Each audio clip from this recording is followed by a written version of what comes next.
Hi అండి, అందరూ బాగున్నారా? ఈరోజు వీడియోలో మనం బియ్యం పిండితో మురుకులు ఎలా చేయాలో చూద్దామండి. మా సైడ్ అయితే మేము మురుకులు లేదా చుట్లు అని అంటాము. మీరేమంటారో కామెంట్ బాక్స్లో చెప్పండి.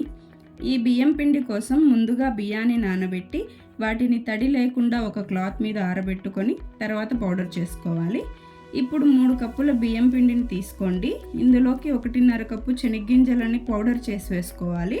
1/2 కప్పుని శనగపప్పుని పౌడర్ చేసి వేసుకోండి. శనగగింజలని శనగపప్పులని సపరేట్గా పౌడర్ చేసి వేసుకోండి. మనం ఏ కప్పుతో అయితే బియ్యం పిండిని తీసుకుంటామో అదే కప్పుతో శనగగింజలు శనగపప్పును వేసుకోవాలి.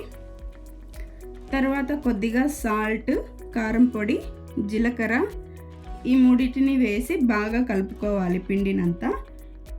ఇప్పుడు కొద్దిగా వాటర్ వేసి కలుపుకోవాలి. ఈ పిండి మిశ్రమాన్ని మరీ గట్టిగా లేకుండా కొంచెం మెత్తగా కలుపుకొని ఒక 10 నిమిషాలు వదిలేయండి. ఎందుకు మెత్తగా కలుపుకోమన్నానంటే మురుకులు ఒత్తుకున్నప్పుడు హ్యాండ్స్కి ఎక్కువ ప్రెషర్ లేకుండా ఉంటుంది. ఇంకా పిండి ఆరే కొద్దీ గట్టిగా అవుతుంది. ఒకవేళ ఎక్కువగా గట్టిగా అయిందంటే పిండి మధ్యలో వాటర్ కూడా యాడ్ చేసుకోవచ్చు. ఇప్పుడు ఒక చుట్ల సులుగు తీసుకొని దానికి ఆయిల్ పూసుకొని మరుగుతున్న ఆయిల్లోకి ఈ పిండిని ఒత్తుకోండి. ఇలా డైరెక్ట్గా వేసుకోవడానికి భయం అనిపిస్తే ఇలాంటి గరిటె మీద అయినా ఆయిల్ పూసుకొని పిండిని ఒత్తుకోవచ్చు.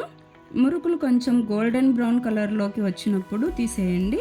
అవి చల్లారాక క్రిస్పీగా మంచి కలర్లో వస్తాయి. ఆయిల్లోనే ఫుల్ రెడ్గా అయిపోయాయంటే మాడిపోతాయి, తినడానికి కూడా టేస్ట్ మారిపోతుందండి. అంతే, క్రంచీ అండ్ క్రిస్పీ మురుకులు రెడీ.